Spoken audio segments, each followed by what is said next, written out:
going to be talking about electronic waste and workplace health. And I want to start with this question of when we address e-waste and workplace health, I do think it's quite important to ask these pretty basic questions around whose workplace are we talking about, where is it, and what are the conditions of those workplaces. The reason I say that is that we have 4 or 5, quite different images on the screen here. I suspect several of which, if you've heard about e-waste at all, you do not associate with e-waste. You don't necessarily associate, say, the workers who work at Google with e-waste. But as I'll get to in a few minutes, I think a really crucial point to understand is that electronics generate waste at all points in their life cycle, whether it's from mining and manufacturing, and particularly it's mining and manufacturing, right the way through use and then after consumers discard them. So I'm going to talk very quickly about each of these sort of exemplary locales that you see on the screen there in terms of e-waste as we move forward. So one thing or another thing to keep in mind is that waste in general and e-waste specifically can be really tricky for us to think about, because typically I think what we have in mind when we think of waste or garbage is what you and I put in our trash cans and maybe put out at the curb. But in terms of the overall waste stream, that's a very tiny percentage of overall waste arising. It's give or take 3% of the total waste stream. The vast majority, well over 95% of the waste, happens upstream in industrial manufacturing, long before you and I purchase any of the items that make it into our home. The reason I think this is really important to understand is that usually when talking about e-waste, what people are referring to are what consumers get rid of at the end of the useful life of a device. And that is an important aspect of electronic waste, but it's also the smallest part of the problem. Most of the waste has emerged from electronics in mining and manufacturing long before you and I have purchased our devices. So that's important for thinking about the kinds of solutions that need to get put in play. All right, I'm going to skip that slide. Here's an easy way to think about why it's important to think of the upstream generation of waste.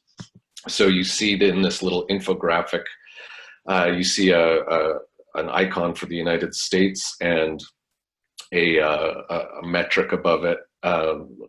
Roughly 444,000 metric tons of e-waste are estimated to be exported from the entire United States in a given year. Meanwhile, at a single copper smelter, roughly 986,000 tons of waste byproduct from the smelting process of copper gets created in a year. So you can see that that's a single smelter. The amount of waste is about double the amount of e-waste that is exported out of the United States. And very quickly, why am I focusing on copper? It's just an incredibly important element for electronics manufacture. So this is trying to put in perspective why thinking about upstream waste and the workplaces involved in upstream manufacturing and heavy industry related to electronics are so important. Okay, so having just said all of that, when people are talking about e-waste, they usually have in mind places like this. This is a scrapyard or dump site, depending on your point of view, in Ogbobloshi, which is a small part of the city of Accra in Ghana in West Africa. And this is a photograph I took when I was doing field work there. And what you can see is some open burning of wires and some people in that location will burn wires to get at the copper inside them very quickly.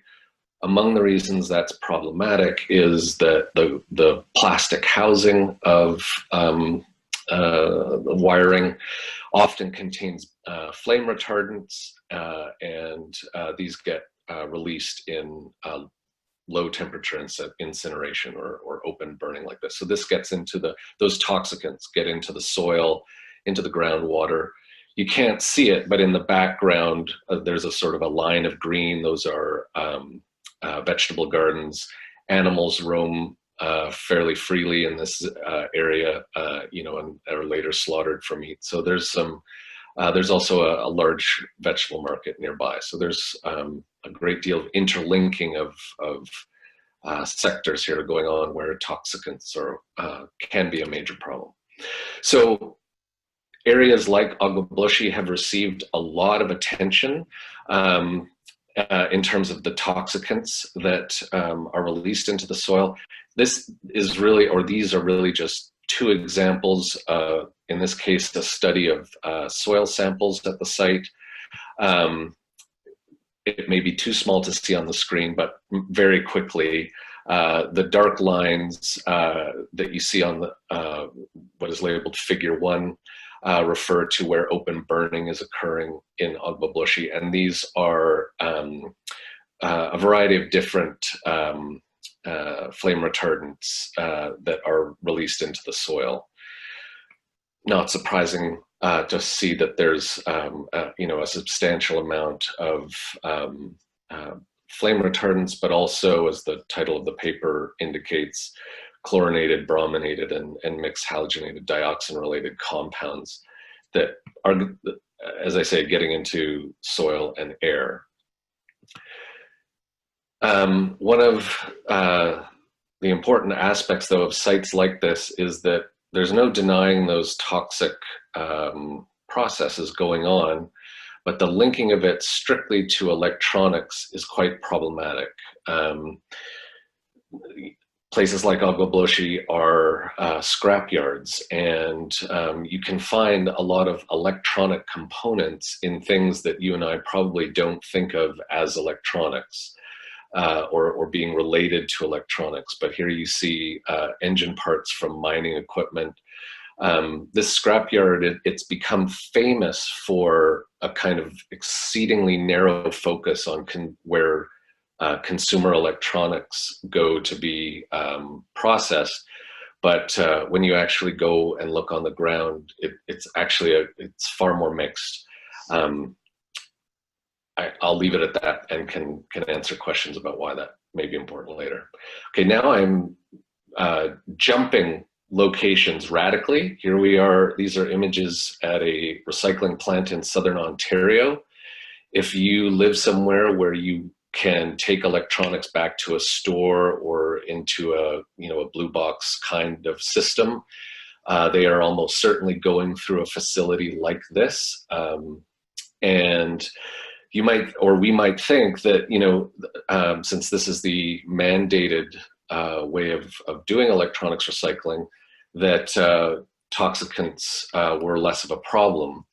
And yet there are emerging studies, this one from the journal Chemosphere. It's not from the specific facility I was just showing you images of, but it's from a facility like it in Seattle or near Seattle, Washington. And again, you can see a range of flame retardants and the incidence of them in the e-waste dismantling process in a, you know, formal, proper industrial recycling facility. Now this this kind of dust, as another study showed, comes into contact with workers. It's either airborne or it's on equipment that they're using.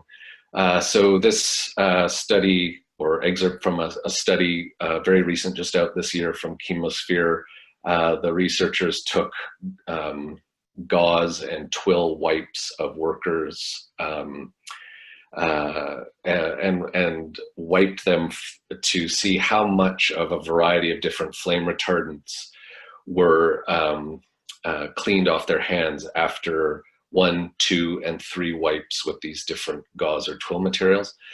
And I mean, you know, there's lots of detail going on here, but I think the key takeaway point is that in no case do the workers ever get to 0 incidents of flame retardants on their skin from these hand wipes. So they are leaving their work with toxicants on their hands and possibly, you know, other parts of exposed skin.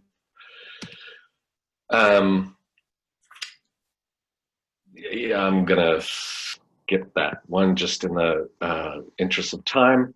Okay, very quickly, there are only a few places across the country that can handle all of the inputs to recycle electronics and smelt down the kinds of metals that electronics are composed of. I'm going to just zoom in a little bit on the Trail smelter in British Columbia. And this is the Royan-Noranda smelter, this particular image, just to point out that even when recycling is done properly, the smelting process that brings those metals back to a quality that they can go back on the open market involves emissions from smelters, in this case copper, and this copper smelter at the Royan-Noranda site depositing copper, you know, out onto the landscape. If you can see the scale, it's let's see, about 100 kilometers, maybe a little bit more, 150 kilometers outside of the immediate smelter zone. Now, skipping over to Trail, BC, you know, I think this image in particular really raises the question of whose workplace do we mean when we're talking about e-waste and workplace health. These are images from the British Columbia Ministry of Environment's one of their own reports talking about soil remediation around the Trail smelter, which is an important lead smelter. It's one of the few smelters in the country that can handle scrapped electronics as part of its feedstock. And the bottom image is, if it's difficult to read, it says children were encouraged to wash their hands after playing outside to reduce lead exposure.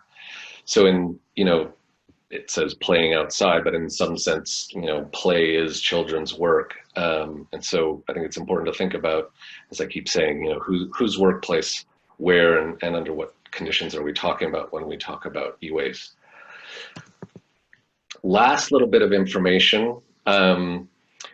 Again, when people are talking about e-waste, they usually mean post-consumer e-waste, after, you know, what you and I put in a recycling system, for example. But waste arises at all phases of electronics life cycles, including manufacturing. This is a map of Silicon Valley. If you're interested in following it up, you can follow the link that's in the presentation. Silicon Valley has the largest number of Superfund sites, US EPA cleanup sites of any county in the United States. And almost all of that is a legacy of former electronics manufacturing in Silicon Valley. There is still some active manufacturing there, but considerably less than, say, as of mid to late 80s. But these Superfund sites are areas of heavy contamination that the US EPA has taken over responsibility for. Sorry, there's a lot of information on this screen, but I'll try to go through it in a coherent way, again, to indicate why thinking about waste from electronics at all points of its existence are important. This first table, Table 3, systemic poisoning as a percentage of occupational illness. It's from quite an old study from 1986. But the point is that we've known that semiconductor manufacturing, electronics manufacturing can be quite hazardous if the numbers are not too small to read on the screen, the comparison here is, systemic poisoning in all manufacturing industry versus electronic components followed by semiconductors. So you can see that semiconductors are roughly double the percentage of occupational illness related compared to industry as a whole. I'll just move down to this headline, "Battle's Not Over for Samsung Leukemia Victims." Some of you on the call may be aware that just in the last year, Samsung came to a settlement with workers in South Korea over claims about workplace-induced cancers in their semiconductor and electronics manufacturing, largely from chemical solvents. If you're not aware of the sort of conditions that workers typically experience in facilities like that, you can see a facility in that image, and if these white coveralls and whatnot, they might look like they're about protecting the workers, but they're actually about protecting the chips. It's incredibly important to keep the chips free of dust, hair, etc. So those suits are really not so much about protecting workers as they are about protecting the chips themselves. I'll just very quickly skip back over to the bottom left-hand part of the screen here. A study done, again, back in Silicon Valley, relating to a very large plume of polluted groundwater that is important for drinking water in the valley. And what the engineering consultants found were this plume is known to have been contaminated by electronics manufacturing in the valley, and that current technologies in use to clean up that plume of water are going to require, at a minimum, 500 years of activity before the groundwater reaches what the EPA considers to be safe drinking water. And some of the chemicals in that plume are not just in drinking water, but they move out of the plume through the subsoil and out into the air. And indeed, workers at some Google facilities in the valley have been experiencing occupational illness as a consequence of some of the chemicals leaking out of that chemical plume in the groundwater under Silicon Valley. Last point, just to emphasize, if you want to follow this map up, you can follow the link, but this is US EPA data for chemical releases from the manufacturing of computers and electronics in the United States. All of the different colors represent different chemical types, and the size of the circle represents the amount of releases in pounds. Just to give you a sense of scale, the largest circles are up around 11 million pounds released. And to emphasize that that waste from electronics manufacturing is a ubiquitous problem, I guess is the way to phrase it.